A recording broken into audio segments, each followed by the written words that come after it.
Welcome to PatientX Pulse, where we're making the heartbeat of healthcare marketing stronger, one episode at a time. Join us on this journey as we pulse through the veins of healthcare marketing, delivering insights, strategies, and results that matter for patient experience.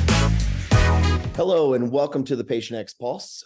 Today, we're going to be talking about AI, and is it a friend or is it a foe? And today I have our special guest and a colleague of mine here at PatientX, Starsky Robinson, our digital strategist. Welcome to the show. So with that, let's go. Yes, Michael, this is a hot topic, AI, artificial intelligence. Once the conversation started, becomes something that's realistic, that's in the hands of the average person. And I want to make sure I put an asterisk to the average person. Only 1% of the world population are actively using some form of AI that they know about. But AI is ingrained in pretty much a lot of things that we use today, from our cell phone Siri to, hey, Alexa. She doesn't hear me.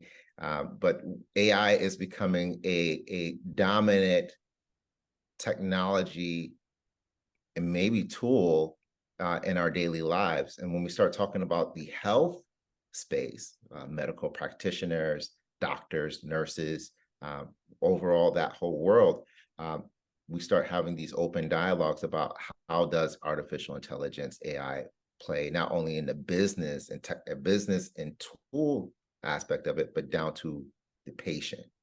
So this is a great topic. Is AI a friend? Is AI a foe? Let's put the myths to the test. Yeah, I mean, I think that's a great point. So like when you really think about it, you basically described a very small percentage of people that don't realize that they're actually using AI. Mm-hmm. But when you start thinking about AI being a buzzword right now, you have 99% of the population that are afraid of AI and what the capabilities are. And, is there a possibility that they may be losing their job? And, just different fears that AI is kind of, putting on people. I mean, I know a lot of this is driven by media, but like, what are you actually seeing? Like, what are the friendly sides of AI? The friendly sides to AI is this. If anyone remembers the show The Jetsons, it was a cartoon show that came on. Probably, if you're a millennial, you probably never heard of it. Go ahead and YouTube it. You'll have fun watching it.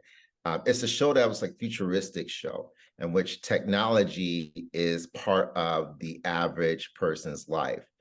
And I look at AI as one of those tools. Maybe I laugh at it, but I call it ChatGPT. If anyone has heard of ChatGPT, it's a language-based AI that any of us can use.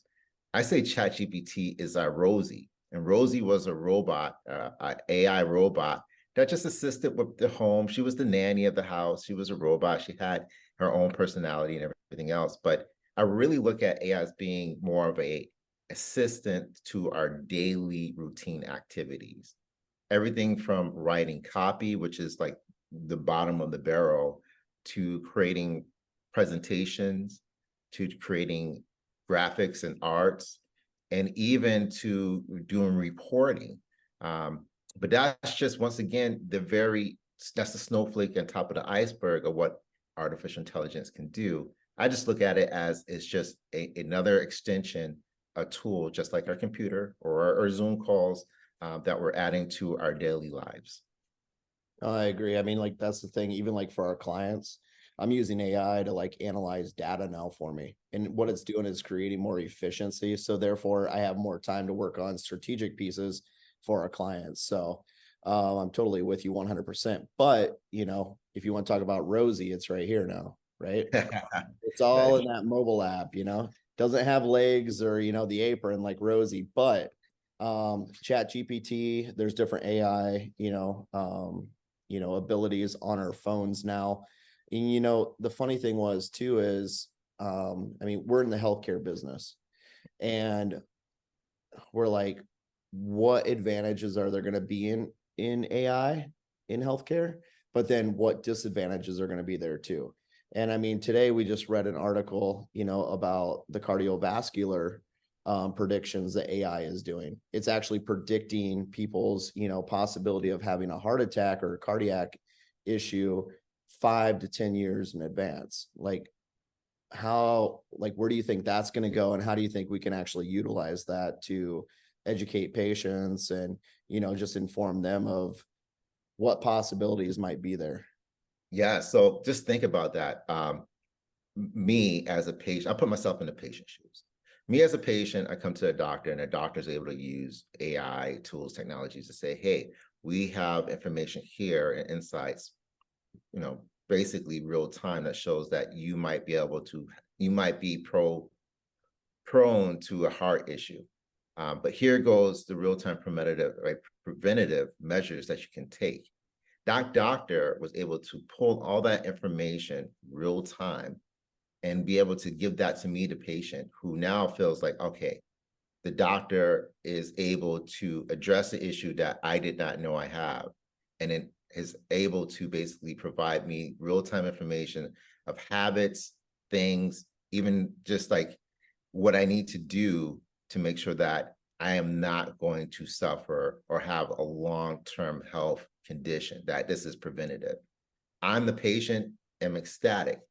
You, the doctor or the nurse, you just basically been able to do something more efficiently than ever before. I mean, it's a win-win scenario. Now, the fears, I think, is that people are thinking, well, will this take my job away? Will AI become the new doctor? Or will AI take away my job as the, front office desk person? I say not necessarily so. But the thing is, I want people to understand is when it comes to technology changes, if you are not willing to learn it, you will become obsolete. That's like me sitting here saying, well, I've been only typing on typewriters. I don't want to learn how to work in computer. I just want to do what I do very well. And I could type this many words pretty fast on a typewriter. Lo and behold, the typewriter is obsolete. How am I able to compete or still play in a space that still has customers that need these services and that still have people that need to be informed? Well, we need to learn how these technologies work.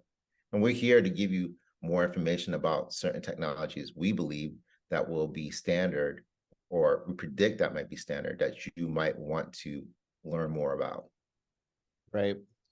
So, I mean, I think that's, when we start thinking about people being replaced by AI, I see my big thing is I really think of AI as a tool for networking, basically putting all of the pieces together in one place from multiple viewpoints, because it's gathering its information from the data that we put in and the information that we search for and the information that's already on the web.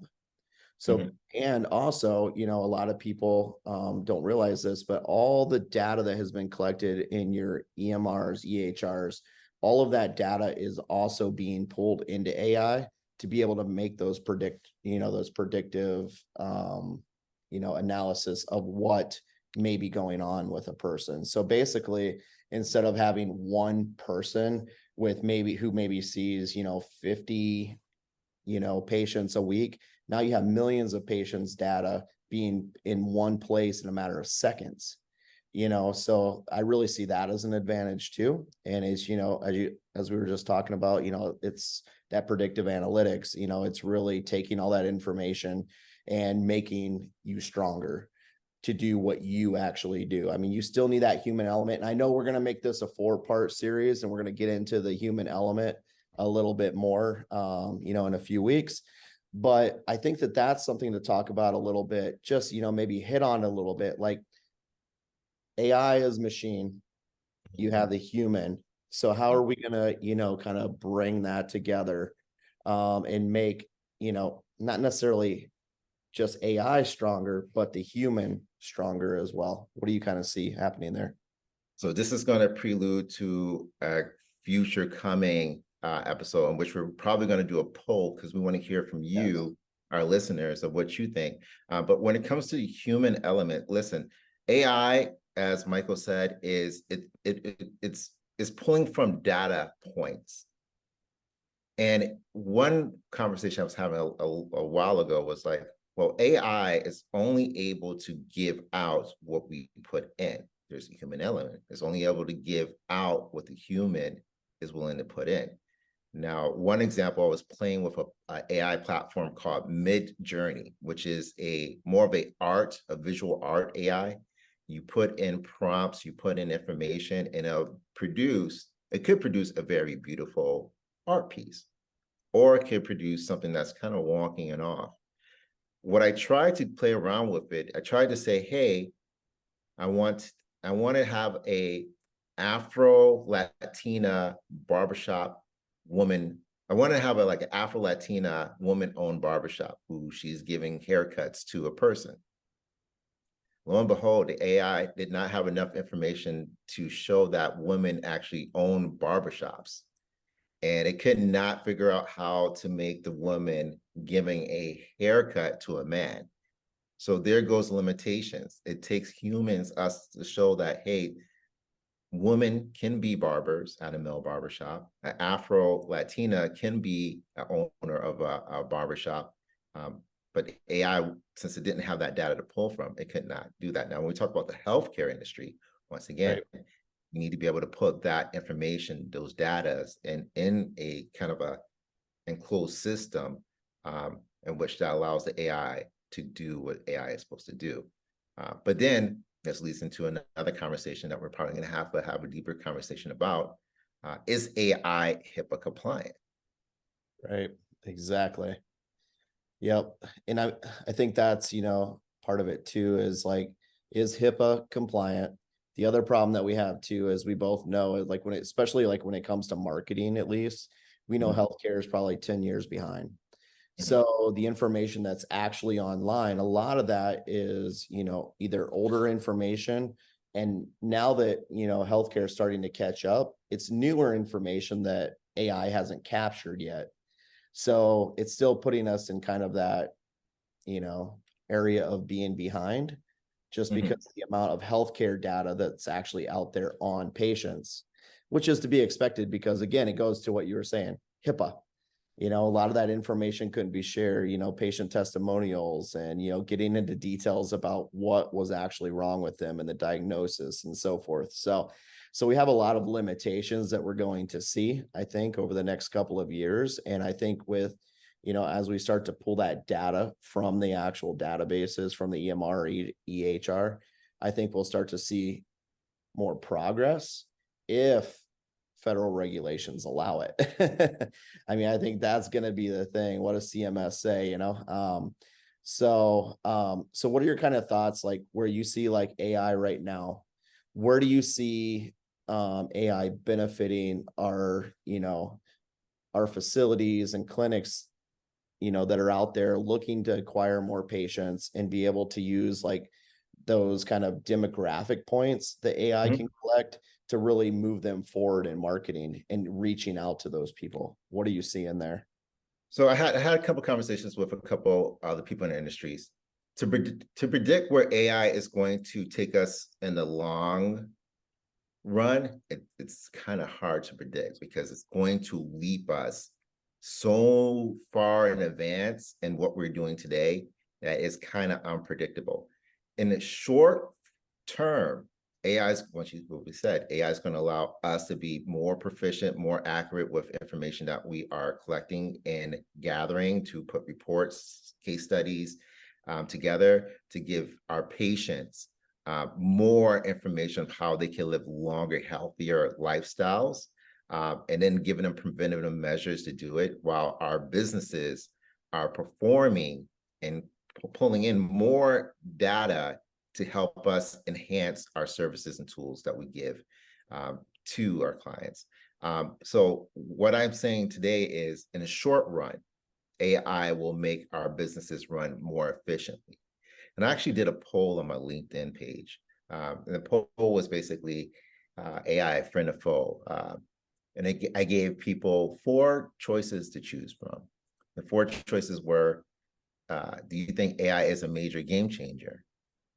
The second was AI might take people jobs. Do you think it might take people jobs?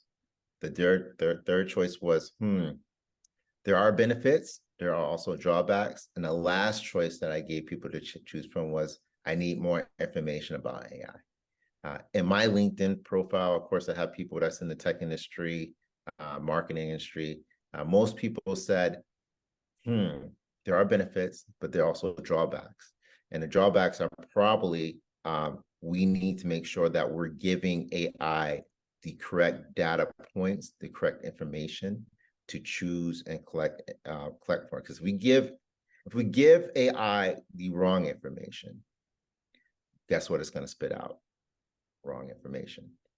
So that's one place that I think that we just need to make sure that we work diligently on when it comes to working, especially with healthcare, something that's majorly, like, we're the heartbeat.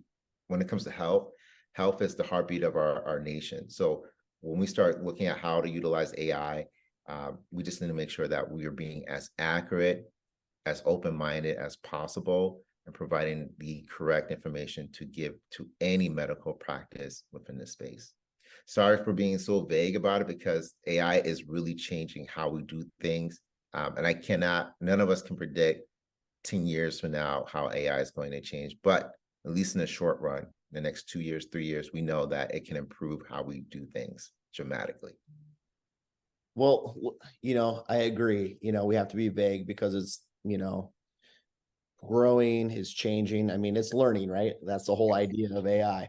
But right now, I mean, there's some key areas where we see people actually maximizing AI when it comes to healthcare and marketing.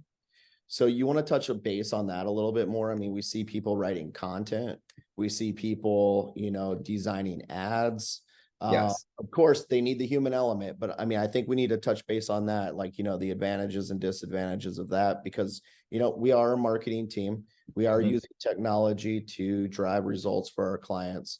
We're not going to give away the secret sauce here, of course, but you think we want to be, as informative as possible. Like, how can people use this right now in marketing and healthcare? So focus on marketing. AI allows us to write copy so much faster than we ever been able to write before. Technically, it used to take a copywriter maybe a couple hours, depending on how complex or how much they needed to collect on that particular topic, maybe even a day. With the use of AI, we are able to write blog posts in seconds on a specific topic. As long as we give it the right prompts, the right point of information to pull from, we are able to write multiple blog posts, maybe even a whole month or a whole year worth of blog posts in moments. And there goes your copy. You don't no longer have to think about like, oh, well, how detailed does this have to be? Now you can use certain AI tools to create the copy, and then you just have to go in and make sure that everything that's in the copy is just accurate. There you go. Copywriting AI has transformed copywriting. AI also has transformed how we look at ads, visual ads. There are AI tools that are spitting out 150 versions of a creative ad in moments, where it would take a graphic designer a whole week to even be able to do that. So now the timeline of creating a vast amount of creative ads that these platforms need to do to A/B test creatives, we narrowed that down to moments. And when we start talking about Excel sheets and reporting, I mean, Michael, you can speak to this. How has AI transformed your reporting, in which you used to take, a certain amount of time? So that's a question for you. When it comes to reporting and doing reports and utilizing Excel, how has AI changed your world? I mean, it's changed my world tremendously. I mean, like, if you start thinking about like how I like to see what our results are and what competitors' results are, AI is now taking my results that I've collected on my own and the competitor results that it can find online, and then mirroring those to see like what our performance level looks like. And then I can then use that to kind of predict where we're going to take our clients to be able to maximize their budget, their time, to beat out that competition. AI is giving me those results in a matter of literally 30 seconds. I have a report. Yeah. So it's definitely streamlining what I'm doing too. I mean, that used to take me a day or two to collect all that information, if not more, depending on, what tools I had to use. But the other thing was too, is like for reporting. I mean, I can remember when we used to use, 5 or 6 tools to do reporting, and now we're using 1 or 2, Mhm. so it's definitely creating efficiency, but it still needs me. Yeah. That's the other thing I'm seeing, it's like based on like what terminology that it uses, it does not understand that the same way that, the human does. And it doesn't lay it out in a human like, tone sometimes you can kind of really tell that it's still being generated by a computer. Mhm. So I mean, I think, just, customizing that tone so that it fits, customizing the data so that it flows well and tells a story is still something that AI has not, caught on to. But Yep. we are doing it from the human side based on experience, so but yeah, that's one way that I'm currently using it. And it's really maximizing my time and allowing me to, focus on more people. Yep. And I think that's kind I of give one example for myself, like when I need to write some type of social media copy for Instagram or LinkedIn, and I want to include emojis, instead of taking the time out of my brain power of trying to figure out what emojis should I be utilizing, I just say, hey, AI, here goes the copy. Please rewrite it, whether it's professional, whether it's comedic, whether it's inspirational, and include hashtags and emojis. Seconds, does it. Looks good to me. After I glance over it, post it. yeah, I mean, that's another great thing. Taking hashtags or emojis, putting it into your, chat GPT and saying, how many times is this used on the internet? Mhm. And you're getting those, you can see which one is your maximizer and which one's, probably going to hit a smaller audience. But, Yep. I mean, that used to take us hours to do, because you had to go to LinkedIn, you had to go online, you had to go to YouTube. I mean, all the different social media platforms to figure that out. And now it's there. Yep. So, And this, once again, this is just a snowflake on the iceberg. yes. It's going to be, we're going to have a deeper conversation about this. This is going to be a 3 to 4 part series. But let's say this. Is AI a friend or a foe? I believe it's a friend, but then a friend is only as good as you treat the friend. If you don't treat the friend as someone that is respectful, and put it like this, if we do not choose to use AI for the benefits, the good, and we try to use it as something that can hinder or hurt, then it's going to be a foe. Once again, if we don't try to learn how to use AI in a proficient way, and we choose not to want to learn it, then you will be outdated like Blockbuster. So once again, it's better. Blockbuster's coming back. I heard they opened a store again.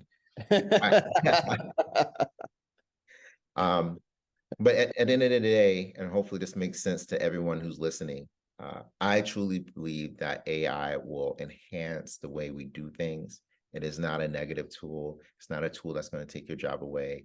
It's just an extension, just like your cell phone. It's just going to enhance how we do things. Of course, it's going to have its challenges. It's going to have things that we need to improve upon. But nothing's ever perfect, and we're always improving ourselves, and the technologies we're utilizing, we're always improving that as well. Awesome. Yeah, I'm going to say that it's a friend for me too. Right now, it definitely provides a lot of support. It gives me the answers that I need quickly and timely, and you work together just like you do with a friend. So, and so far so good, and creating good results from it. So, my vote is friend too. So, Let's hear your vote below. Leave a comment. Let us know, or give us a shout out by tagging us. Let us know what your thoughts are. Do you think AI is a friend? Do you think it's a foe? Did you have positive experiences with it? Share it. Did you have negative experiences with it? Share it. We want to know. The more information, the more data we're able to collect, the more we can enhance our services and tools to meet your needs. That's your AI brain going right there. You're trying to collect that I am data. a real person, Spit by the out way. input. I am human. Yeah, we did not create him by AI. All right, Starsky. Well, thank you for joining us today and giving us some insight on AI. I know we're going to have 3 more episodes coming up that are going to be dive deeper.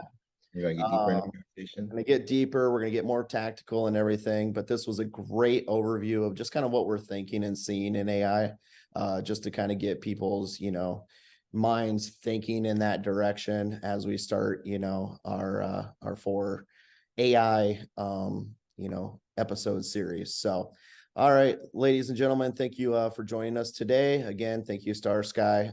We do have additional episodes coming up. They're going to be focused on social media. We're going to focus on some inbound marketing and branding coming up as well, along with the AI series that we just talked about. So definitely follow us at #PatientXPulse and join our community and follow us on social media where you can find us. We'll be on YouTube, Instagram, Facebook, and LinkedIn. So with that, thank you guys. We'll see you next time. Bye. Cheers. Bye.